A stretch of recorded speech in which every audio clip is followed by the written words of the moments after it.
Hello everyone, स्वागत है आप सभी का हमारे YouTube channel Shreya study IQ में। जैसा कि आप जानते हैं कि पिछली क्लासों में यानी कि पिछले दिनों में हमने क्लास 8 की NCERT को ख़त्म किया था और आज हम स्टार्ट करने वाले हैं क्लास 9th की NCERT, जो कि आज हम पहले चैप्टर से स्टार्ट करेंगे। लेकिन स्टार्ट करने से पहले आपको हम बता दें कि यह जो क्लास 9th की NCERT है इतनी इम्पॉर्टेंट हो जाती है कि यहाँ से न केवल वनडे एग्ज़ाम में बल्कि UPSC ऑल स्टेट PCS से डायरेक्ट क्वेश्चन बन जाते हैं इनसे। इसलिए आप लोगों से मेरी एक गुजारिश है कि आप अपने साथ नोटबुक और पेन लेकर बैठें और साथ में एटलस को लेकर ज़रूर बैठें, जो कि एक बहुत ही इम्पॉर्टेंट यहाँ पे रोल प्ले करेगा। क्योंकि आप जब पढ़ेंगे यहाँ पे पहले चैप्टर को तो आप देखेंगे कि आपको हर जगह एटलस की आवश्यकता होगी, जहाँ पे आपको लोकेशन को देखना होगा। इसलिए हम बोल रहे हैं कि आप अपने साथ एटलस को लेकर बैठें और कॉपी और पेन लेकर बैठें, जो कि आप हमारे साथ नोट्स भी बना सकते हैं। तो चलिए स्टार्ट करते हैं। अपने पहले क्लास को स्टार्ट तो करते ही हैं, लेकिन उसमें देख लेते हैं हमें पढ़ना क्या क्या क्या है और सिलेबस क्या है इसमें, इसको हम देख लेते हैं। हमारी जो क्लास 9th की NCERT है उसमें आपको देखने को मिल जाएगा कुल टोटल 6 चैप्टर हैं। तो पहला चैप्टर आज हमारा होगा जो अध्याय 1 है, भारत आकार एवं स्थिति इसका देखेंगे, यानी कि भारत की जो आकार क्या है, स्थिति क्या है, इन सब के बारे में हम डिस्कस करेंगे। उसके बाद दूसरा चैप्टर आता है भारत का भौगोलिक स्वरूप क्या है। तीसरा आता है अपवाह, यानी कि अपवाह तंत्र के बारे में हम बात करेंगे। उसके बाद चौथा जो चैप्टर है वह आता है जलवायु यानी कि क्लाइमेट। उसके बाद जो पांचवा चैप्टर है प्राकृतिक वनस्पति वन्य प्राणी। उसके बाद छठवां जो आता है जनसंख्या, इस पे हम डिस्कस करेंगे। यानी कि कुल टोटल 6 चैप्टर हैं जो कि हम इस क्लास 9th के NCERT को टोटल कवर करेंगे। तो चलिए स्टार्ट करते हैं अपने पहले वाले चैप्टर को। तो हमारा पहला चैप्टर है भारत का आकार एवं स्थिति, यानी कि इंडिया साइज़ एंड लोकेशन। इस पे हम डिस्कस करेंगे।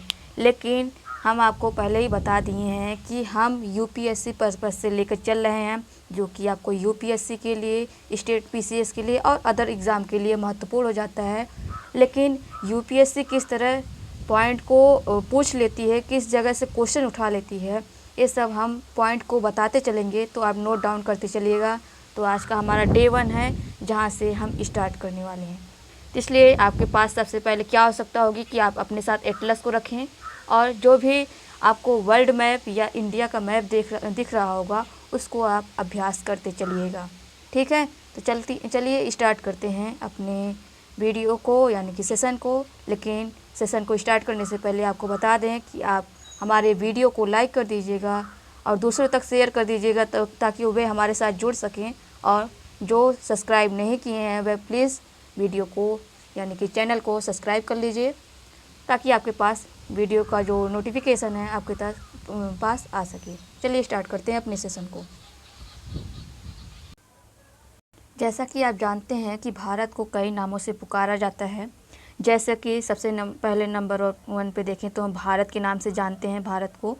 उसके बाद हम देखते हैं कि इंडिया भी कहा जाता है भारत को। उसके बाद भारत वर्ष भी कहा जाता है, जम्बू द्वीप, भारत खंड, आर्यावर्त और हिंदुस्तान आदि नामों से हम भारत को जानते हैं। लेकिन संवैधानिक तौर पे देखिए, यानी कि जो संविधान में लिखा गया है, तो भारत को 2 ही नामों से जाने जाता है। पहला है भारत, ठीक है, उसके बाद इंडिया। यानी 2 ऐसे नाम हैं जिनको भारत इस नामों से जाना जाता है। तो इम्पॉर्टेंट तौर पे यही हो जाता है कि भारत 2 नाम मतलब जो 2 नाम है जो कि संविधान में यहाँ पे मेंशन किया गया है। तो भारत जो है विश्व की प्राचीनतम संस्कृतियों में से एक था, जिसको जो कि हर जगह विख्यात था, पूरे विश्व में विख्यात था। तो जो कि कृषि के मामले में उस समय जो प्राचीनतम समय में हम देखें तो कृषि के मामले में, मसालों, इन सब के मामले में बहुत ही अधिक विख्यात था, जो कि विदेश से लोग आते थे, भारत से व्यापार करते थे। लेकिन ये भारत है कहाँ पे, इसकी स्थिति कहाँ पे है, इसका लोकेशन कहाँ पे है, तो इन सब को जानना हमें आवश्यक हो जाता है। उसके बाद हम भारत के अन्य भागों पर चर्चा करेंगे, लेकिन सबसे पहले हम जान लेते हैं कि भारत की अवस्थिति कहाँ पे है। तो चलिए देखते हैं। तो जैसे कि आप देखिए, आप अपना सबसे पहले आप जो वर्ल्ड मैप है उसको खोल लीजिए और भारत की लोकेशन को देखिए। जैसा कि हम यहाँ पे भी लोकेट कर दे रहे हैं, आप यहाँ पे देख सकते हैं स्क्रीन पर। तो देखिए, जो भारत एक विशाल देश है, ठीक है। और उसके बाद आपको देखने को मिलेगा जो भारत, या जैसे कि यह जो आपको दिख रहा होगा विषुवत रेखा है, एक मिनट, यह वाला पार्ट जो है विषुवत रेखा है, यहाँ पे 0 डिग्री दर्शाया गया है। तो उसके बाद यह 0 डिग्री देशांतर वाला रेखा है, आपको दिख रहा होगा, ठीक है। और यह रहा आपका ईस्ट, ये रहा वेस्ट, और ये रहा नॉर्थ, और नीचे रहा साउथ। तो आपको देखने को मिल जाएगा जो भारत है, भारत की अवस्थिति अगर हम पूछे किस गोलार्ध में है, तो एक होता है उत्तरी गोलार्ध, जो कि उत्तर वाले भाग को हम करते हैं, ये वाला पूरा क्षेत्र, ठीक है। और एक होता है दक्षिणी गोलार्ध, जो कि नीचे वाला पोर्शन हो जाता है। तो अगर हम आपसे पूछें कि भारत की अवस्थिति कहाँ पे है, यानी कि जो भारत है किस गोलार्ध में स्थित है, तो आप यहाँ पे बता सकते हैं कि जो भारत यहाँ पे आप देख रहे होंगे, यह भारत है। भारत कौन से गोलार्ध में है, तो उत्तरी गोलार्ध में। एक पॉइंट यह रखिएगा, आप लोग नोट कर लीजिएगा। उसके बाद अगर हम पूछते हैं कि भारत जो किस जो ईस्ट में है या वेस्ट में है, तो आपको देखने को मिलेगा ईस्ट में है, यानी कि भारत की जो अवस्थिति है वह नॉर्थ ईस्ट में है, ठीक है। इतना ध्यान रखिएगा। अगर हम बात करते हैं कि जो भारत का जो विस्तार है वह देशांतर अक्षांश में क्या है, यानी कि उसका विस्तार कहाँ से कहाँ तक है, तो इसको मैं जूम कर देती हूँ। तो उसके बाद आप देखिए जो भारत है, यानी कि ए वाला पार्ट यहाँ पे आपको दिख रहा होगा, और यहाँ ऊपर वाला जो अक्षांश है, इन दोनों के बीच का जो अक्षांश है कहाँ से कहाँ तक इसका विस्तार है, तो आपको देखने को मिलेगा जो भारत यहाँ पे है। ये देखिए, कलर चेंज कर लेते हैं। तो ये देखिए आपको 0 डिग्री दिख रहा होगा, उसके जस्ट ऊपर यहाँ पे भारत का अंतिम छोर दिख रहा होगा। तो ये कहाँ पे स्टार्ट है इसकी लोकेशन, तो यह आपको देखने को मिल जाएगा 8 डिग्री 4 मिनट। मिनट को कुछ हम इस तरह से दर्शाते हैं, इस तरह से, ठीक है। तो यहाँ पे स्टार्टिंग जो आपको दिख रहा होगा कन्याकुमारी वाला पोर्शन, तो वहाँ से स्टार्टिंग जो दिख रहा होगा वह क्या है, 8 डिग्री 4 मिनट, ठीक है। उसके बाद आपको दिख रहा होगा ऊपर वाला पोर्शन, अगर हम बात करें ऊपरी अक्षांश, तो यह क्या है, तो यह जो हमने नीचे वाला बताया 8 डिग्री 4 मिनट, तो यह क्या दक्षिण में है या फिर उत्तर में है, तो यह उत्तर में होगा, ठीक है। 8 डिग्री 4 मिनट उत्तर में। उसके बाद अगर हम ऊपरी हिस्सा की बात करते हैं, यानी कि जम्मू कश्मीर की साइड पे हम जाते हैं, तो वहाँ पे देखते हैं कि भारत की जो अंतिम छोर है वह कहाँ पे है, तो यह आपको देखने को मिल जाएगा 37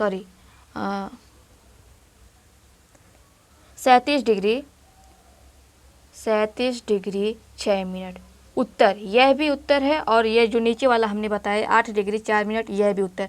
यहाँ पे लोग कंफ्यूज हो जाते हैं, किसी को साउथ मान लेते हैं, यानी कि नीचे वाला जो 8 डिग्री है उसको साउथ मान लेते हैं, तो जो ऊपर वाला है उसको नॉर्थ मान लेते हैं। लेकिन यहाँ पे एक मेन पॉइंट है जो कि दोनों उत्तर दिशा में होगा, तो यहाँ पे गलत करने की संभावना बन जाती है। उसके बाद अब हम मानते हैं पूर्वी, यानी कि जो पूर्वी विभाग है अरुणाचल प्रदेश का, इसका विस्तार कहाँ तक है, तो यह हम आपको बता दें कि यह जो इसका विस्तार है यह कितना है, तो 97 डिग्री 25 मिनट, यानी कि 25 मिनट हम कह सकते हैं, ठीक है। तो यह क्या होगा, यह पूरब में है, क्या है इसकी दिशा 97 डिग्री 25 मिनट पूरब में। उसके बाद अगर हम बात करते हैं कि यह जो इसका पश्चिमी विस्तार है, यहाँ पे जो कि गुजरात वाला क्षेत्र दिख रहा होगा आपको, यह इसका पोर्शन क्या होगा, तो यह आपको देखने को मिल जाएगा 68 डिग्री 7 मिनट। यह भी क्या है, पूरब में। तो यहाँ पे भी लोग कंफ्यूज हो जाते हैं कि यह पश्चिम होगा, लेकिन यह पश्चिम बिल्कुल नहीं है। जैसा कि अभी हमने आपको लोकेशन बताया कि जो भारत की लोकेशन है वह क्या है, नॉर्थ ईस्ट में है, यानी कि आपको देखने को मिलेगा नॉर्थ ईस्ट में है। तो यानी कि आपको देखने को मिल जाएगा यहाँ पे जो पूर्वी हिस्सा है वह कितना बताया हमने आपको, 97 डिग्री 25 मिनट, यह क्या है, पूरब में है। पश्चिम वाला क्या हमने बताया, तो 68 डिग्री 7 मिनट, यह क्या है पूरब में है, ठीक है। अब उसके बाद जो नॉर्थ वाला हमने बताया वह कितना है 37 डिग्री 6 मिनट, और जो हमने बताया जो लास्ट वाला पोर्शन जहाँ से भारत की अंतिम छोर है वह कितना है 8 डिग्री 4 मिनट। यह पॉइंट ध्यान रखिएगा, इसको नोट डाउन कर लीजिएगा। उसके बाद हम बात करते हैं आगे। जो भारत है, भारत को दो बराबर भागों में एक रेखा विभाजित करती है जिसको हम बोलते हैं कर्क रेखा, ठीक है। तो यहाँ पे आप देखिए कुछ इस प्रकार से ये एक रेखा जाती है, तो यह दो भागों में भारत को विभाजित करती है, इसको बोलते हैं कर्क रेखा। और ये जो कर्क रेखा है कहाँ से होकर जाती है, तो 23.5 डिग्री अक्षांश से जाती है। कुछ इस प्रकार आप मैप जो एटलस को खोल के रखिएगा और वहाँ पे अक्षांश को देखिए, तो वहाँ पे आपको देखने को मिल जाएगा 23.5 डिग्री से होकर जा रही है। तो यह जो कर्क रेखा है यह भारत के 8 राज्यों से होकर गुजरती है। तो यह भी क्वेश्चन पूछा जाता है और कई एग्जामों में पूछा भी गया। उसके बाद आप देखते हैं कि जो हमारा अंडमान निकोबार, और आपको देखने को मिल जाएगा अंडमान निकोबार द्वीप समूह, बंगाल की खाड़ी, और दक्षिण पश्चिम में आपको देखने को मिल जाएगा लक्षद्वीप समूह जो है अरब सागर में स्थित है। तो आप इसको अपने एटलस में देखिए, ठीक है। ये आपको जैसा कि आप देख सकते हैं यहाँ पे कुछ इस प्रकार अंडमान निकोबार द्वीप समूह है। यह भारत का नीचे वाला पोर्शन हिंद महासागर रखा गया है नाम, जो कि भारत के नाम से ही यहाँ पे इसका नाम जो महासागर है इसका नाम हिंद महासागर रखा गया है। यहाँ पे आपको देखने को मिल जाएगी बंगाल की खाड़ी, और उसके बाद आपको यहाँ पे देखने को मिल जाएगा अरब सागर, ठीक है। पश्चिम में कौन सा है अरब सागर, और पूरब में क्या है बंगाल की खाड़ी। इतना आप लोग को समझ में आ गया होगा। अब एक चीज़ हम बता दें आपको, एक चीज़ यहाँ पे मेंशन किया गया है कि जो भारत का दक्षिणतम बिंदु, यह क्वेश्चन एग्ज़ाम में पूछा गया है बहुत से एग्ज़ाम में। तो जो भारत का, आपको रुक जाइए हम आपको पॉइंट दिखाते हैं कहाँ पे इसका लोकेशन है। यहाँ पे देखिए एक भारत का मैप है, ठीक है। तो आपको जैसा कि अभी हमने बता रहे थे हम कि जो भारत का दक्षिणतम बिंदु है, दक्षिणतम बिंदु आपको इंदिरा पॉइंट दिखेगा, जो कि इंदिरा पॉइंट आपको यहाँ पे अंडमान निकोबार का लास्ट वाला जो पोर्शन दिख रहा है इंदिरा पॉइंट, यह इसका नाम है इंदिरा पॉइंट, जो कि 2004 में जब सुनामी आई थी हिंद महासागर में, तो यह जाके डूब गया। यह जो द्वीप था यह डूब गया, और यह जो भारत का सबसे अंतिम वाला पोर्शन है जो कि दक्षिणतम बिंदु है, जो जिसका नाम है इंदिरा पॉइंट। इसको आप लोग ध्यान रखिएगा कौन सा पॉइंट है इंदिरा पॉइंट।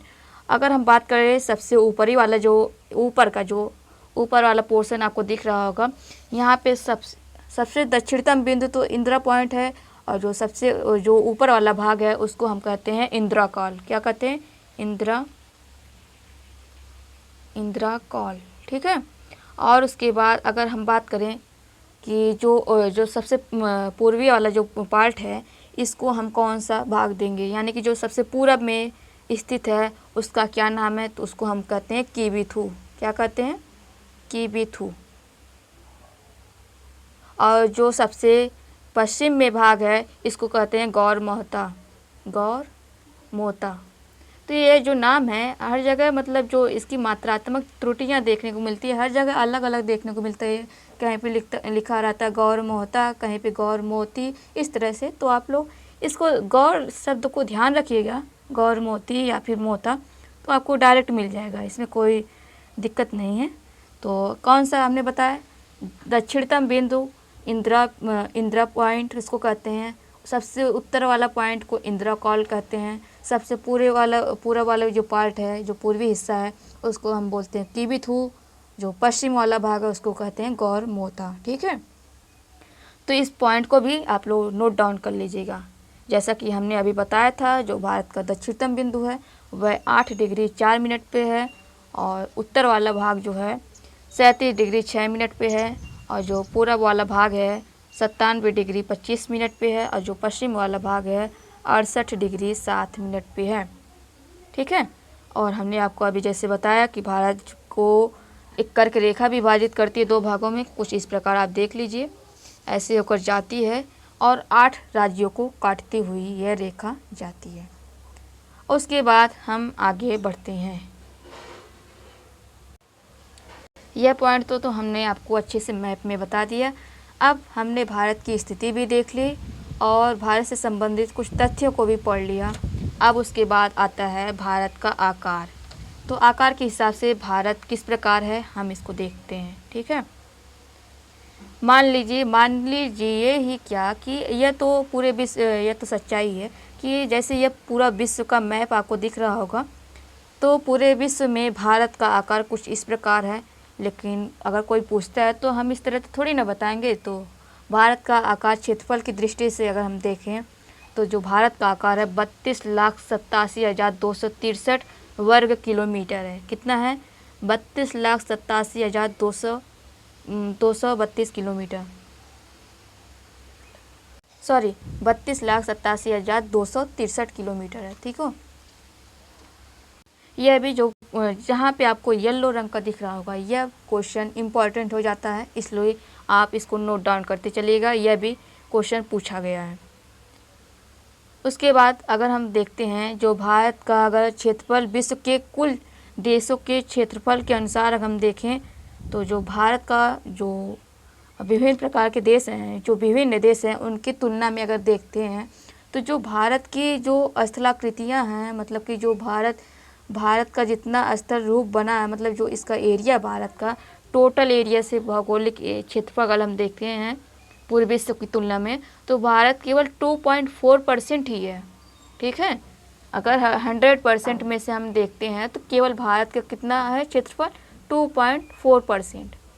ठीक, तो अब उसके बाद जो भारत अगर विश्व में बड़े देशों की तुलना हम करें तो भारत का जो सबसे अगर देखते हैं कि बड़ा हिसाब से, मतलब कि जो भारत का आकार हम देखते हैं तो जो भारत का स्थान आता है वह 7वें नंबर पे आता है। सबसे बड़ा देश, विश्व का 7वां सबसे बड़ा देश है कौन? भारत।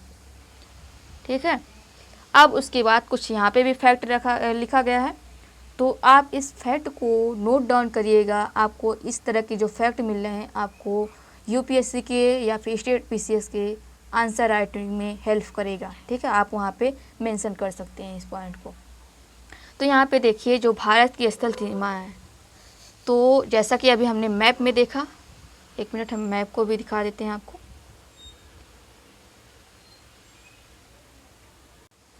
यह देखिए जो भारत का मैप है आपको दिख रहा होगा, तो यह जो भारत का मैप है जो उत्तर में आपको देखने को मिल रहा होगा, विभिन्न देशों से सीमा साझा कर रहा है कुछ इस प्रकार से। इधर पाकिस्तान है, इधर अफ़गानिस्तान, चीन। तो जो स्थलीय सीमा भारत की है यह कितने किलोमीटर तक है? तो यह कितना है?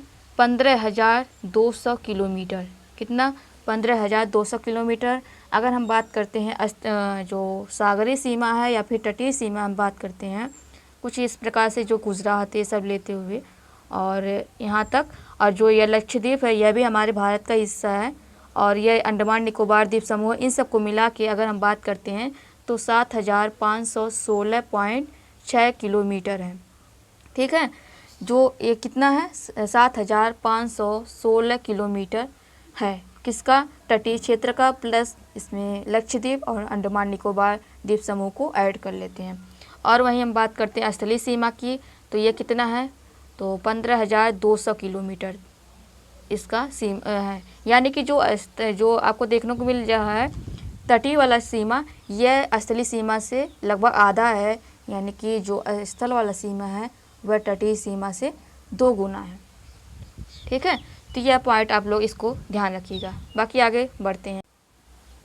अगर आप लोग अपने एटलस को खोले होंगे, वहाँ पे आपको भारत का मैप दिख रहा होगा, तो आप देख रहे होंगे कि जो भारत के उत्तर पश्चिम, ठीक है, भारत के उत्तर पश्चिम और उत्तर पूर्वी सीमा पर नवीनतम वलित पर्वत है जिसका नाम है हिमालय। ठीक है, हिमालय इसका नाम है, और यह क्या है? वलित पर्वत है। यह भी क्वेश्चन पूछा जाता है कि जो हिमालय है किस प्रकार का पर्वत है, तो ये ऑप्शन आपको दे देगा विभिन्न प्रकार से, तो उसमें एक ऑप्शन रहेगा वलित पर्वत, तो वलित पर्वत है हिमालय। ठीक है, उसके बाद देखते हैं कि जो इसके दक्षिण का जो भूभाग है वह चौड़ा है, यानी कि जो हिमालय के दक्षिण का भूभाग है वह अत्यधिक चौड़ा है।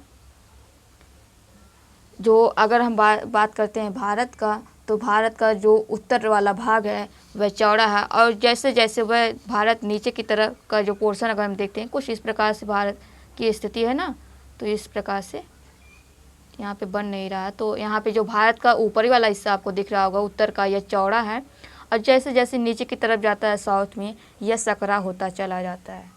और यह जो इसकी चौड़ाई है जहाँ से ये सकरा होता जाता है, वहाँ पे आपको देखने को मिलेगा 22 डिग्री नॉर्थ अक्षांश से। ठीक है, यहाँ से आपको देखने को मिलेगा जो भारत का पोर्शन है यह सकरा होता चला जा रहा है नीचे की तरफ। उसके बाद इसके पश्चिम में, यानी कि जो भारत की स्थिति है, इसके पश्चिम में आपको देखने को मिलेगा यहाँ पे अरब सागर है, और इसके बाद यहाँ पूरब में आपको देखने को मिल जाएगा कौन सा है, तो बंगाल की खाड़ी है। ठीक है, और आपको देखने को मिल जाएगा नीचे वाला पोर्शन, तो यहाँ पे हिंद महासागर है, जैसा कि अभी हमने बताया था, यह भारत के नाम पर ही पड़ा था इस महासागर का नाम।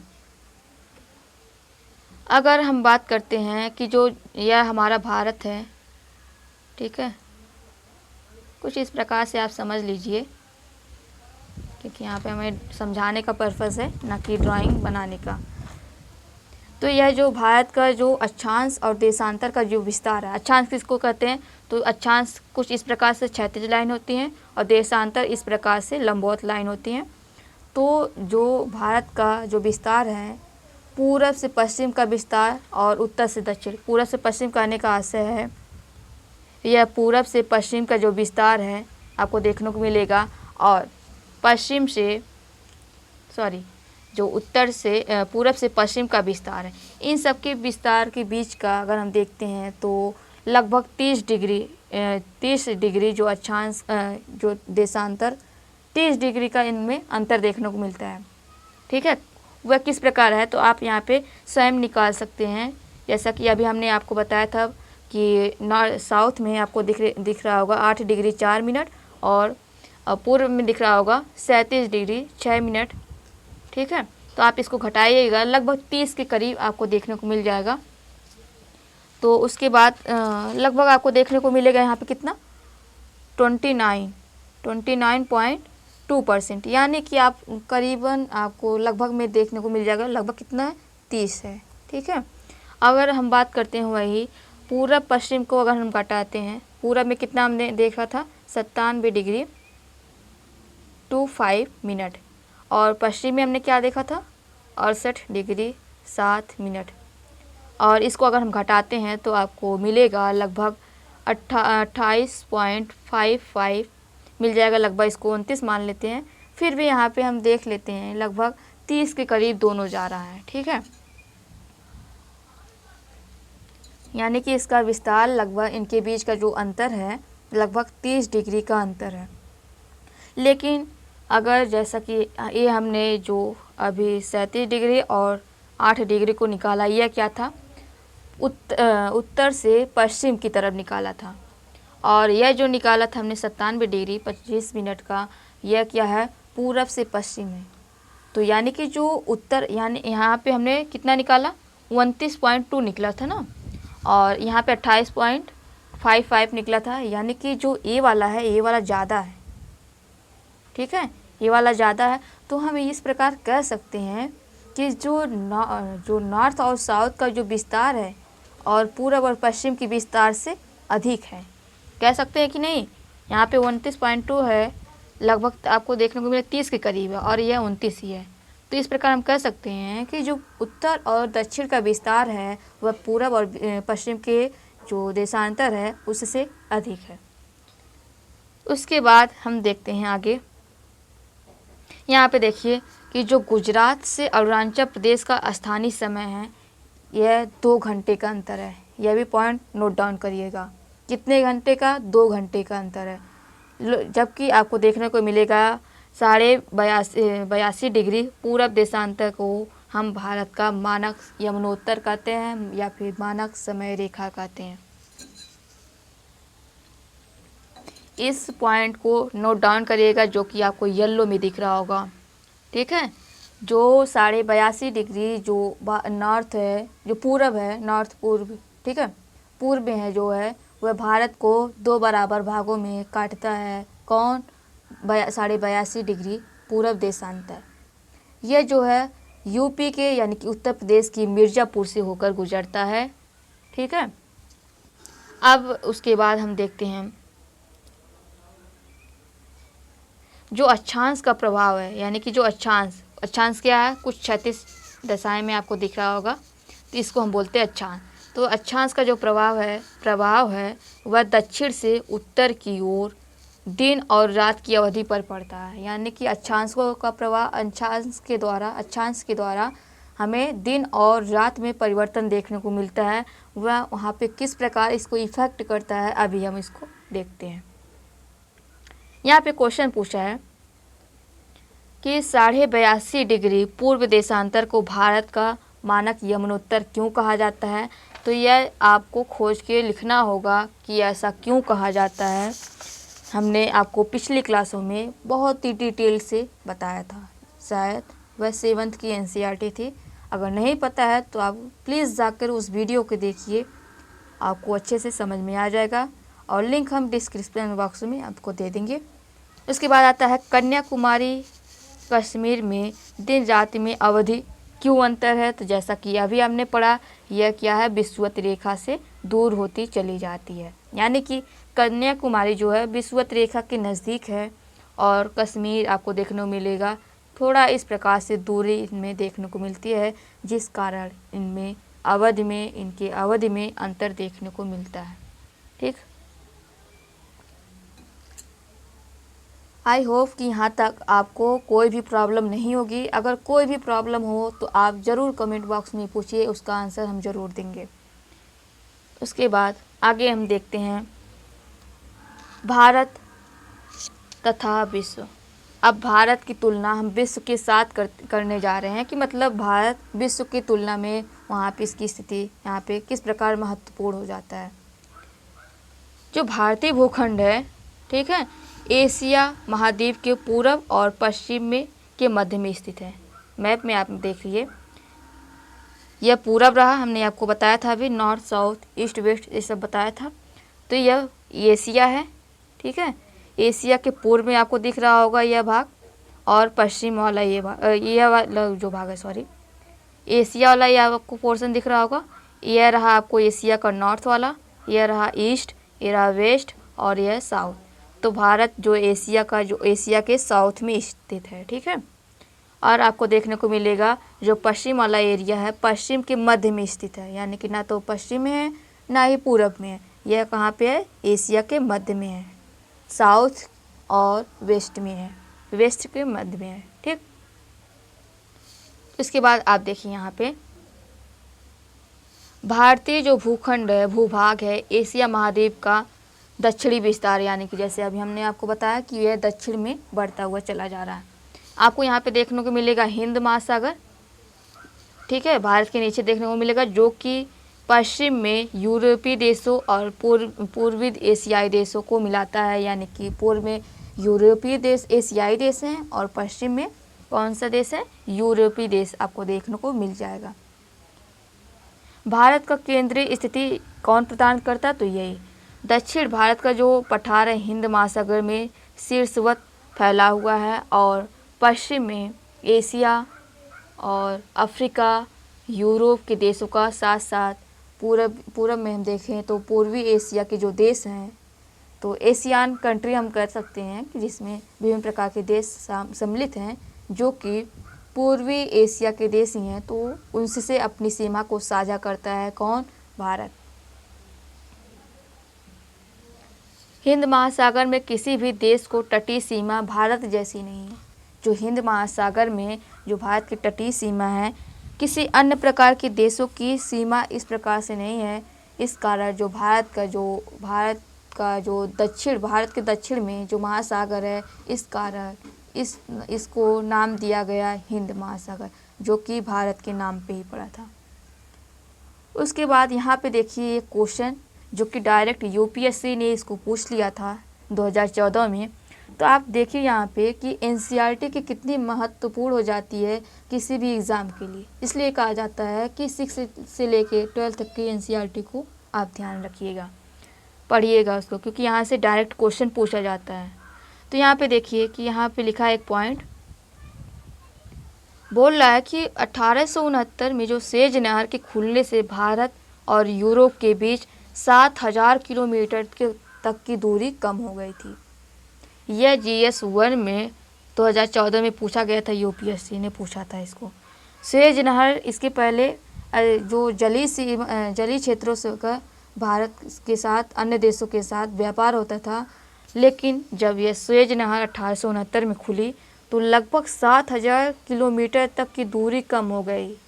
ठीक है, उसके बाद अभी हम इसके बारे में और चर्चा करेंगे मैप के थ्रू, लेकिन इसके बाद एक यहाँ पे चार्ट दिया गया है, इसको हम देख लेते हैं। भारत में अगर भारत की स्थिति हम देखते हैं कि लोग अब जो भारत है विश्व की तुलना में किस नंबर पे है, सबसे बड़ा एरिया यानी कि क्षेत्रफल की दृष्टि से देखें तो भारत का कौन सा स्थान आता है, तो 7वां स्थान आता है। उसके बाद यहाँ पे जिसका लगभग क्षेत्रफल है 32,87,263 किलोमीटर। और यहाँ हम बात करें तो सबसे बड़ा जो देश है रूस है। आप मैप में देखिएगा, विश्व के मैप में देखिएगा, एटलस को खोलिए, वहाँ पे देखिए सबसे बड़ा जो सबसे बड़ा देश है वह रूस है। उसके बाद कनाडा है, उसके बाद संयुक्त राज्य अमेरिका यानी कि अमेरिका है, फिर चीन है, उसके बाद ब्राज़ील है, फिर ऑस्ट्रेलिया है, उसके बाद भारत का नंबर आता है। तो आप इस प्रकार आप इसको याद रख सकते हैं, जैसे कि रक्कुबाई के नाम से। रक्कुबाई कैसे, रसिया को हम रूस को कह सकते हैं R, ठीक है, यहाँ पे दिख नहीं रहा होगा, यहाँ पे लिखते हैं, यहाँ पे देखिए रसिया को लिख सकते हैं R, इसको प्रदर्शित कर सकते हैं। कनाडा को C, USA को U से प्रदर्शित कर सकते हैं, चाइना को C और ब्राज़ील को B, ऑस्ट्रेलिया को A और जो भारत है इसको I से डिनोट कर सकते हैं। तो इस प्रकार क्या हो गया, रक्कुबाई। ठीक है, तो आप लोग इसको ध्यान रखिएगा। R से रसिया, C से कनाडा, U से अमेरिका यानी कि USA और C से चाइना, B से ब्राज़ील, A से ऑस्ट्रेलिया, I से इंडिया। इस प्रकार आप लोग इसको ध्यान रखिएगा, जो कि विश्व के 7 बड़े देश हैं। अब जैसा कि हमने आपको बताया था सुएज नहर के बारे में, हम देख लेते हैं यह क्या हमने बताया, इसको मैप में देखते हैं। जैसे कि देखिए कि जो भारत था, भारत पहले क्या अभी भी कृषि क्षेत्रों में बहुत ही अधिक मतलब खेती करता था। और जो भारत का दक्षिण वाला एरिया है, दक्षिण भारत में मसालों की बहुत ही अच्छी खेती होती थी और यहाँ से कपास की भी खेती होती थी। तो जो यूरोपीय लोग हैं, मतलब ब्रिटिश लोग थे, वे भारत से मसालों को और जो कपास ले जाते थे, यानी कि भारत से व्यापार करते थे, यहाँ से ले जाते। वे किस माध्यम से ले जाते थे, पहले यहाँ से भारत से लेके UK तक यानी ब्रिटिश तक, तो कोई सड़क तो ऐसी बनी नहीं है कि डायरेक्ट वे पहुँच जाएँ। तो जब भारत की खोज नहीं हुई थी तो यह क्या करते थे, लोग जलीय वाले क्षेत्रों से होकर व्यापार करते थे। यहाँ से ऐसे जाते थे, पूरा अफ्रीका को ऐसे होते हुए क्रॉस करते हुए तब जाके यह UK पहुँचते थे। यानी कि इनको बहुत ही लंबी दूरी तय करनी पड़ती थी। ठीक है, बहुत ही लंबी दूरी तय करनी पड़ती थी। और उसके बाद यहाँ पे समय भी बहुत लगता था और जो खर्चा है वह भी बहुत अधिक होता था। और कहीं किसी की तो मौत हो जाती थी, वह अपने मेन लक्ष्य तक तो पहुँचते ही नहीं थे। लेकिन जब यहाँ पे सुएज नहर खुली, सुएज नहर कहाँ पे स्थित है, कुछ इस प्रकार देखिए यार, हमारा भारत। ठीक है, उसके बाद यह आपको दिख रहा होगा कुछ इस प्रकार से, यहाँ पे सुएज नहर दिख रही है, छोटा सा पॉइंट। यह जो आपको दिख रहा होगा जो स्थल मंडल है, स्थल मंडल ने बोला, तो जो स्थल वाला एरिया है यहाँ पे आपको दिख रहा होगा, एक मिनट, यह रहा भूमध्य वाला सागर और यह रहा लाल सागर। इसको भी पॉइंट जो लोकेशन हम बता रहे हैं उसको ध्यान रखिएगा। ठीक है, तो यह भूमध्य सागर, यहाँ पे लाल सागर। तो यहाँ पे ऐसे जहाज आती थी और यहाँ पे जाने के लिए, यहाँ पे तो अब रास्ता बंद हो गया, अब कैसे पहुँचती। तो यह जो पॉइंट है इसी को थोड़ा खोदा गया, नहर बनाई गई और ये डायरेक्ट किससे जुड़ गया, हमारा जो जुड़ गया भूमध्य सागर से। यहाँ पे तो अब यहाँ से हमें व्यापार करने में आसानी हो गई, यानी कि जो दूरी हम कुछ इस प्रकार से व्यापार करते थे, यहाँ से ऐसे ऐसे जाते थे और यहाँ तक पहुँचते थे, अब वही दूरी हमें लगभग 7,000 किलोमीटर कम हो गई। हम यहाँ से मुंबई के पोर्ट से यहाँ से गुजरे और ये हमारा जो लाल सागर है यहाँ से होते हुए इस प्रकार जाते थे और यहाँ पे ये हमें मिल जाता था भूमध्य सागर। उसके बाद यह हमारा मिल जाएगा यूके, यानी कि विभिन्न देशों में हम जाके व्यापार करते थे। ठीक है, उनको भी आसानी होती थी, हमें भी आसानी होती थी। तो यही आपको देखने को मिलेगा। उसके बाद यहाँ पे वर्तमान में अगर हम देखें तो भारत अब इससे भी और अधिक जो दूरी है कम करना चाह रहा है, उसके लिए आईमेक कॉरिडोर बना रहा है। ठीक है, आईमेक कॉरिडोर जिसको हम बोलते हैं इंडिया मिडिल ईस्ट कॉरिडोर। ठीक है, आईमेक MEC। ठीक है, इंडिया मिडिल ईस्ट कॉरिडोर। यह कहाँ से होकर जाएगा, तो यह मान लीजिए जो भारत है, भारत का मुंबई वाला पोर्ट, यहाँ से भारत अपना व्यापार करेगा, यहाँ से भारत की नाव जाएगी कुछ इस प्रकार से, और यहाँ पे आपको दिख रहा होगा खाड़ी, और यहाँ से होते हुए जाएगी यहाँ से, और फिर उसके बाद यहाँ पे असल सीमा है तो यहाँ से रेलगाड़ी से जाएगी। उसके बाद कुछ इस प्रकार इजराइल से होते हुए यह जाएगी और यहाँ पे यूके तक ये इसका पहुँच बन जाएगी और यहाँ पे अपने व्यापार को करेगी। तो यहाँ पे जो अब इससे से भी दूरी कम हो गई तो भारत को आसानी हो गई और होगी, और विभिन्न देशों से जो संबंध है अच्छे होंगे। बाकी यहाँ पे विभिन्न प्रकार के लोकेशन को बताया गया है। आप लोग इसको मैप को अच्छे से देखिएगा और मैप को हाथ से ड्रॉ करिएगा ताकि आपको मैप बनाने में आसानी हो जाए। बाकी आगे हम बढ़ते हैं। ये तो हमने बता दिया। अब यहाँ पे देखिए भारत के बारे में कुछ बताया गया है। भारत विश्व के देशों का संपर्क युगों पुराना है। जैसा कि अभी हमने बताया था कि भारत विभिन्न देशों से व्यापार करता था बहुत पहले के समय में। ठीक है, अभी भी करता है, लेकिन पहले के समय भी करता था, परंतु यह संबंध समुद्री जलमार्गों की अपेक्षा भूमार्गों से होकर होता था। उत्तरी पर्वतों के दर्रों से होकर अनेक यात्री प्राचीन काल में भारत आए। यानी कि जब समुद्र के माध्यम से खोज नहीं हुई थी तो भारत की खोज सबसे पहले ये बताइए कि कौन किया था।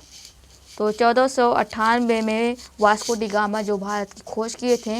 इसके पहले जो समुद्री मार्ग था, यानी कि जो हमने बताया अफ्रीका का नीचे से होते हुए भारत के पास आना, तो यह भी पहले मार्ग नहीं लोगों को पता था। लोग स्थल सीमा से व्यापार करते थे और दो पर्वतों के बीच का जो क्षेत्र होता था उसको बोलते हैं दर्रा, और इन्हीं दर्रों के बीच से होकर जो लोग व्यापार करते थे। ठीक है, तो अब उसके बाद जब 1498 में वास्को डी गामा भारत की खोज करते हैं तब जाके यहाँ पे लोगों को भारत का पता चलता है और वहाँ से जो मतलब ब्रिटिश लोग यहाँ तक भारत तक पहुँचते हैं।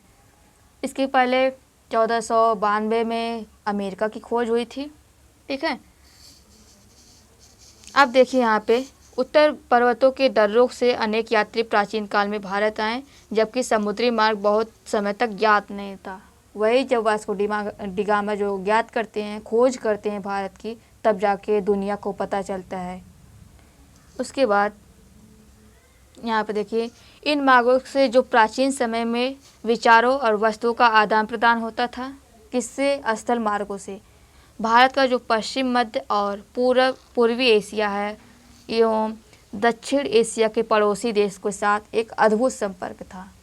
इसी प्रकार उपनिषदों में जो कि विचार दिया गया, रामायण पंचतंत्र की जो कहानियाँ हैं, भारतीय अंक हैं, दशमलव की खोज किसने किया था? आर्यभट्ट ने किया था, जो कि भारत के ही थे।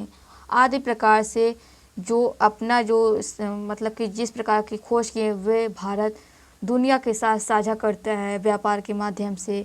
विभिन्न प्रकार की जो स्थापत्य कला है, वास्तुकला है, ये सब क्या है? विभिन्न प्रकार के जो देश हैं, भारत अपनी जो सामान है सेवाओं को दुनिया के साथ साझा करता है। और दुनिया यानी दुनिया का निकट अर्थात जो यूरोपीय कंट्री है भारत के साथ जो व्यापार करती थी, वह भी अपनी वस्तुओं के द्वारा भारत के साथ साझा करती थी। देखने को मिलेगा आपको कि स्थापत्य कला, जो कि पश्चिम एशिया की वास्तुकला, जो कि प्रतीक के रूप में आप देख सकते हैं मीनार, गुंबद। जो आज के समय में जो मस्जिद बनाई जाती है ना, जो गुंबद उसमें बनाया जाता है, यह पश्चिमी देशों का ही प्रभाव है। उन्हीं के द्वारा यह प्रचलित है आज भारत में, जो कि इस प्रकार की मीनार और गुंबद बनाए जाते थे। तो उन्हीं का प्रभाव भारत में देखने को मिलता है। तो इस प्रकार से एक व्यापार के द्वारा लोग अपनी संस्कृतियों, अपनी विचारों, अपनी सेवाओं का आदान प्रदान करते थे। तो भारत भी उस समय प्राचीन समय में भी करता था और आज के समय भी कर रहा है। ठीक है। उसके बाद हम आगे देखते हैं कि अब हमने बात कर लिया कि भारत विभिन्न देशों के साथ व्यापार करता था, लेकिन हमें यह जानना होगा कि भारत की हमने अवस्थिति देख ली, आकार देख ली।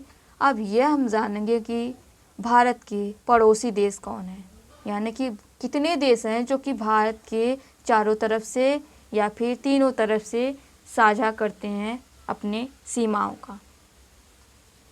तो जो भारत है दक्षिण एशिया का विस्तार है। भारत में लगभग आपको देखने को मिलेगा लगभग क्या 28 राज्य हैं। ठीक है। भारत में कितने राज्य हैं? 28 राज्य हैं, जो 8 केंद्र शासित प्रदेश हैं।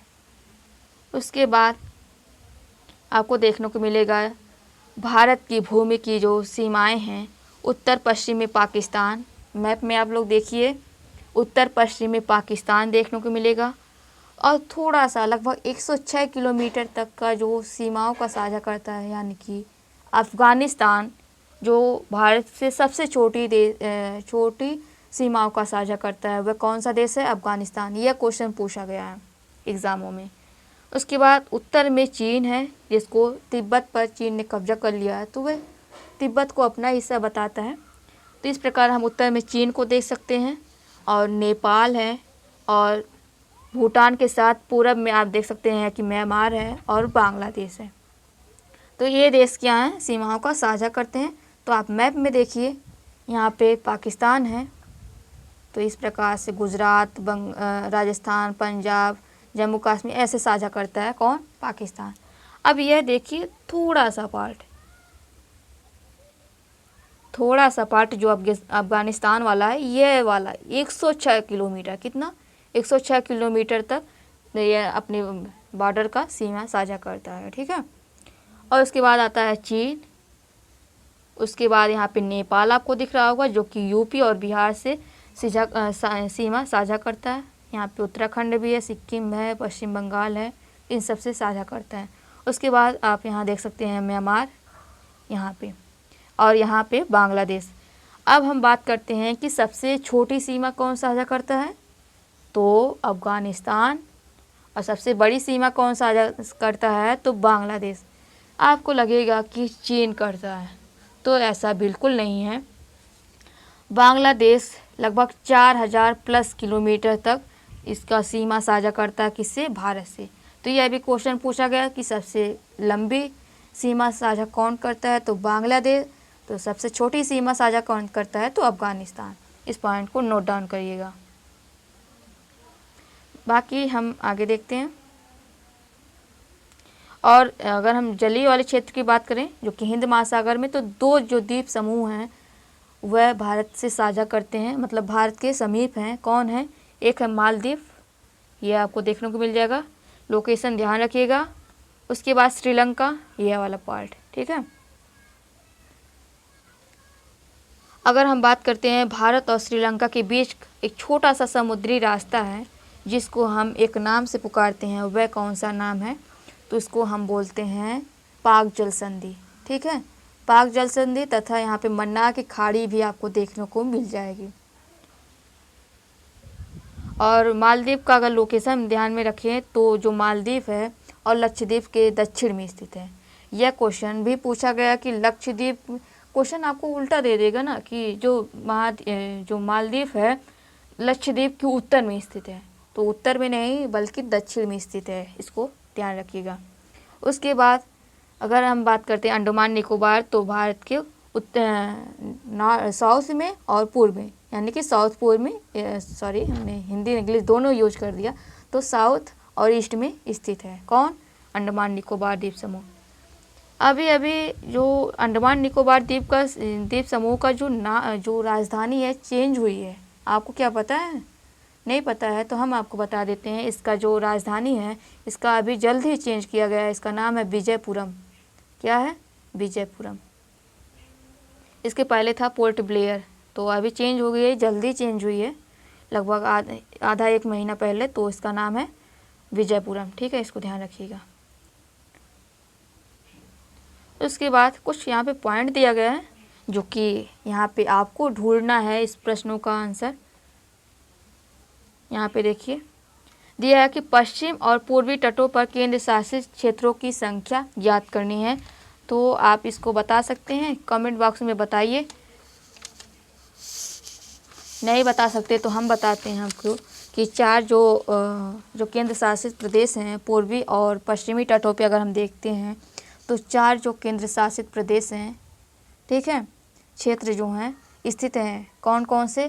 पहला हो गया दमन द्वीप, ठीक है। दूसरा हो गया दादरा नगर हवेली, लिखा नहीं रहा, लिख लीजिएगा आप लोग, नोट डाउन कर लीजिएगा इसको। उसके बाद आता है लक्षद्वीप, ठीक है। उसके बाद आता है पुदुचेरी। अब उसके बाद दूसरा क्वेश्चन पूछता है कि क्षेत्रफल के आधार पर सबसे बड़ा एवं सबसे छोटा राज्य कौन सा? तो सबसे क्षेत्रफल की दृष्टि से सबसे बड़ा जो राज्य है वह आता है आपका राजस्थान। अगर हम बात करते हैं क्षेत्रफल की दृष्टि से सबसे छोटा राज्य कौन सा आपको देखने को मिलेगा, तो वह है गोवा। यह भी क्वेश्चन पूछा गया है और आने वाले विभिन्न प्रकार के एग्जामों में भी पूछ सकता है, ठीक है। उसके बाद आता है कौन से राज्य अंतर्राष्ट्रीय सीमा तथा समुद्री सीमा तट को स्पर्श नहीं करता है? तो आप मैप में देखिए, भारत का मैप जो है, नक्शा है भारत का, उसको खोलिए, वहाँ पे देखिए कि आपको देखने को मिल जाएगा ये जो दिल्ली है आपका, यह यहाँ रुक जाइए, मैप में ही आपको दिखा देते हैं। यह देखिए, ये जो भारत की बाउंड्री एरिया है, मतलब कि विभिन्न प्रकार के अंतर्राष्ट्रीय देश सीमा साझा करते हैं, और ये वाला तटीय वाला क्षेत्र है जो कि समुद्री एरिया है। तो यह पूछा गया क्वेश्चन कि कौन सा जो देश है, कौन सा जो स्टेट है या फिर कौन सा क्षेत्र है जो कि भारत के समुद्री क्षेत्रों या फिर अंतर्राष्ट्रीय सीमा से साझा नहीं करता है। राज्य की बात किया गया है तो आपको देखने को मिल जाएगा हरियाणा है, यह देखिए बीच में हरियाणा है, मध्य प्रदेश है, छत्तीसगढ़ है, और कौन सा हो सकता है? तेलंगाना है, ठीक है। ये 4 हैं स्टेट। और इसके बाद अगर हम बात यहाँ पे झारखंड होगा, हाँ झारखंड भी हो जाएगा, ठीक है। उसके बाद अगर केंद्र शासित प्रदेश की बात कर लेते हैं, क्षेत्र की बात कर लेते हैं, तो दिल्ली भी इसमें सम्मिलित हो जाएगा, ठीक। उसके बाद कौन सा क्वेश्चन पूछा है? पूछा है कि पाकिस्तान, चीन, म्यांमार, बांग्लादेश की जो सीमाएं साझा करने वाले जो राज्य हैं वह उनको बताना है। तो हम जल्दी से बता देते हैं आपको फर्स्ट, तो आप लिख लीजिएगा। तो हम बात करते हैं पाकिस्तान से कौन से स्टेट हैं जो सीमा साझा करते हैं। तो पहला हो गया पंजाब, ठीक है। दूसरा हो गया राजस्थान। उसके बाद तीसरा हो गया गुजरात, कौन सा? गुजरात यानी कि जी। उसके बाद आ गया जम्मू कश्मीर आपका, और लद्दाख, ठीक है। अगर यहाँ पे कौन से 3 स्टेट आपको देखने को मिल जाएगा, 2 यूनियन टेरिटरी मिल जाएगी। उसके बाद पूछा है चीन से कितने जो स्टेट हैं साझा करते हैं अपनी सीमाओं का भारत का। तो जम्मू कश्मीर चीन से अपनी सीमा साझा करता है। उसके बाद हिमाचल प्रदेश, उसके बाद उत्तराखंड, ठीक है। उसके बाद सिक्किम आता है और अरुणाचल प्रदेश आता है। तो आप लोग मैप में इसको देखिएगा। उसके बाद आता है म्यांमार। तो म्यांमार कौन सा करता है? अरुणाचल प्रदेश से करता है, फिर नागालैंड से करता है, फिर मणिपुर से, फिर मिज़ोरम से, ठीक है। यानी कि 4 स्टेट से करता है कौन? म्यांमार। उसके बाद आता है बांग्लादेश। तो इसमें कौन करता है? असम, फिर वेस्ट बंगाल, ठीक है, फिर मिज़ोरम आता है, फिर मेघालय और त्रिपुरा। यानी कि यहाँ पे 5 स्टेट ऐसे हैं जो कि बांग्लादेश से सीमाओं का साझा करते हैं। अब एक पॉइंट यहाँ पे भी लिखा गया है, बोल रहा है कि सन 1947 से पूर्व भारत में 2 प्रकार के राज्य थे जिसको एक हम कहते थे प्रांत होता था। यह ब्रिटिश के समय बात की गई है, यानी कि 1947 से पहले की, जब भारत आज़ाद नहीं हुआ था तब। एक तो प्रांत होता था, दूसरा होता था रियासत। तो वायसराय द्वारा जो नियुक्त किया गया, यानी कि वायसराय उस समय गवर्नर के नाम से जाना जाता था। तो वायसराय द्वारा जो नियुक्त किया गया जो अंग्रेज जो अधिकारी जो थे वह प्रांतों पे शासन करते थे। जो अंग्रेज अधिकारी थे प्रांतों पे शासन करते थे, और जो रियासत का जो शासन स्थानीय वाले जो शासक थे उनको रियासत पर मतलब शासन करने के लिए यह क्षेत्र दे दिया गया था। प्रांत पे अंग्रेज करते थे और रियासत पे जो स्थानीय शासक थे, मतलब जो राजा थे, वह करते थे शासन। बाद में जब 1947 में भारत आज़ाद हुआ तो भारत तो जो अंग्रेज़ थे वह तो चले गए, लेकिन जो शासक थे वह रियासत उन पे मतलब शासन करते थे। लेकिन धीरे धीरे क्या करते थे, जो सरदार वल्लभ भाई पटेल हैं वे इन सभी रियासतों को अपनी तरफ मिलाते, मतलब भारत में मिलाते हैं। उनका बहुत बड़ा योगदान है इसके लिए, ठीक है। उसके बाद हम देखते हैं,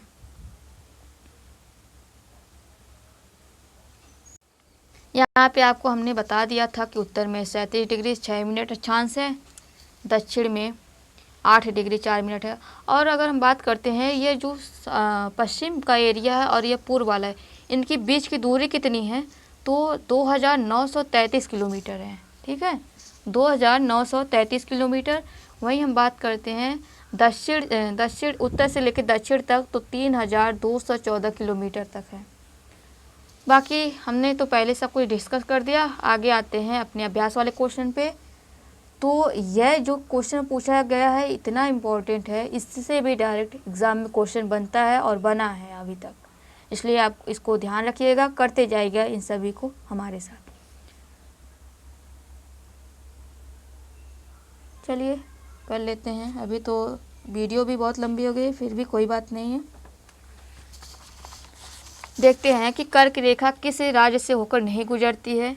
तो जो आपको देखने को मिलेगा यहाँ पे उड़ीसा जो है, उड़ीसा से नहीं होकर गुजरती है। बाकी जो कर्क रेखा है 8 राज्यों को काटती है, ठीक है। उसके बाद भारत का सबसे पूर्वी वाला देशांतर कौन सा, हमने बताया था आपको 97 डिग्री 25 मिनट। और उसके बाद पूछा उत्तराखंड, उत्तर प्रदेश, बिहार, पश्चिम बंगाल, सिक्किम की जो सीमाएं किस देश को छूती हैं, तो यह आपको बताना है। तो यह वाला आपका हो जाएगा नेपाल, ठीक है।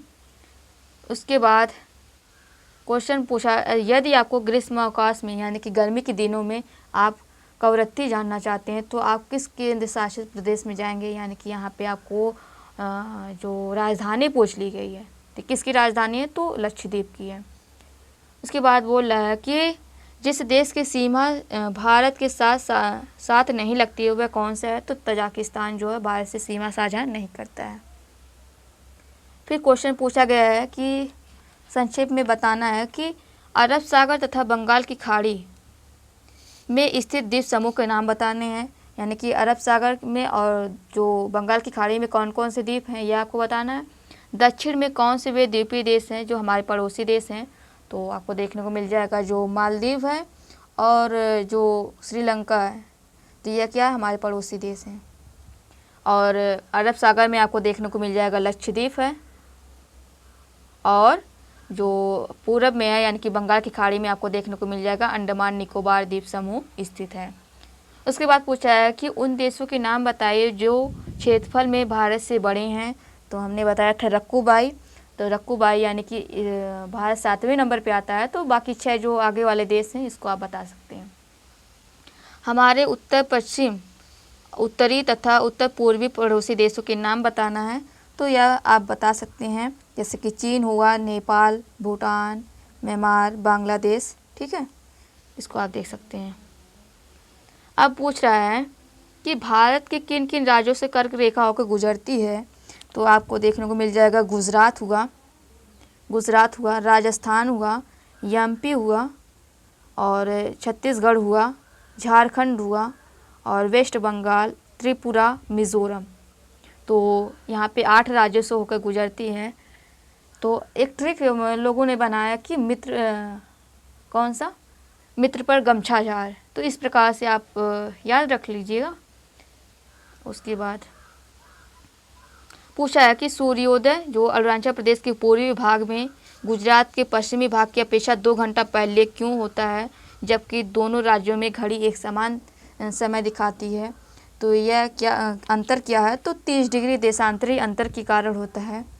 30 डिग्री अगर हम मानते हैं 30 डिग्री और एक देशांतर में कितने मिनट होते हैं, तो 4 मिनट होते हैं।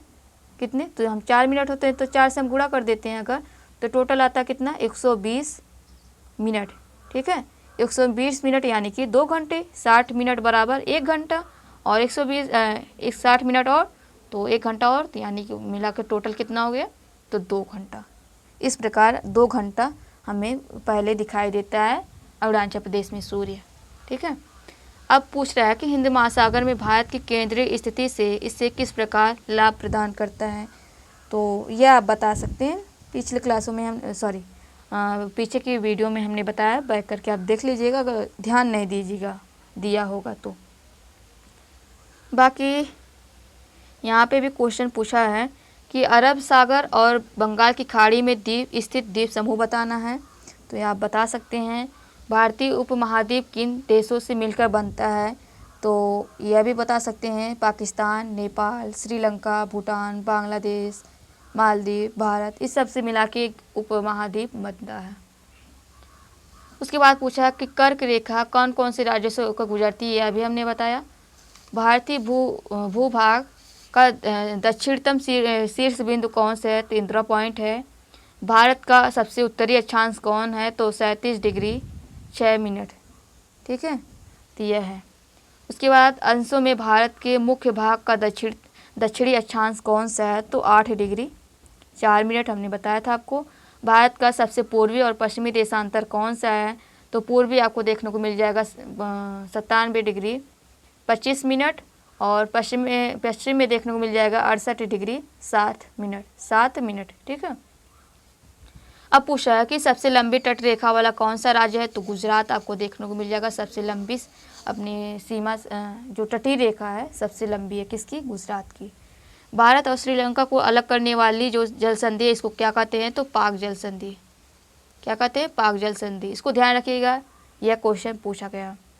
भारत के केंद्र शासित जो क्षेत्र हैं कौन कौन से हैं, तो ये आपको बताना है, जो कि 8 केंद्र शासित प्रदेश हैं। दिल्ली, अंडमान निकोबार द्वीप समूह है, अंडमान निकोबार है, चंडीगढ़ है, दादरा नगर हवेली है, दमन द्वीप, जम्मू कश्मीर, लद्दाख, लक्षद्वीप और पुदुचेरी। इस प्रकार से हमारा जो ये चैप्टर है ख़त्म होता है, समाप्त होता है। उम्मीद करते हैं कि आपको बहुत ही अच्छे से यह वीडियो समझ में आई होगी, यह क्लास समझ में आई होगी। फिर भी अगर कोई भी डाउट रहे, कोई भी जहाँ पे समझ में नहीं आया होगा आपको, वह ज़रूर क्वेश्चन कमेंट बॉक्स में पूछिएगा। और किसी भी प्रकार का सलाह देनी हो तो आप मुझे दे सकते हैं, उसमें हम सुधार करेंगे जो भी वीडियो में कमी होगी। बाकी वीडियो को लाइक कर दीजिएगा, शेयर कर दीजिएगा लोगों तक और सब्सक्राइब कर लीजिएगा और बेल आइकन को प्रेस कर लीजिएगा, ताकि अगले जो वीडियो हम आप तो शेयर करें आपको पहुंच जाए, जल्दी मिल जाए। ठीक है, बाकी मिलते हैं नेक्स्ट वीडियो में, तब तक के लिए जय हिंद, जय भारत, धन्यवाद।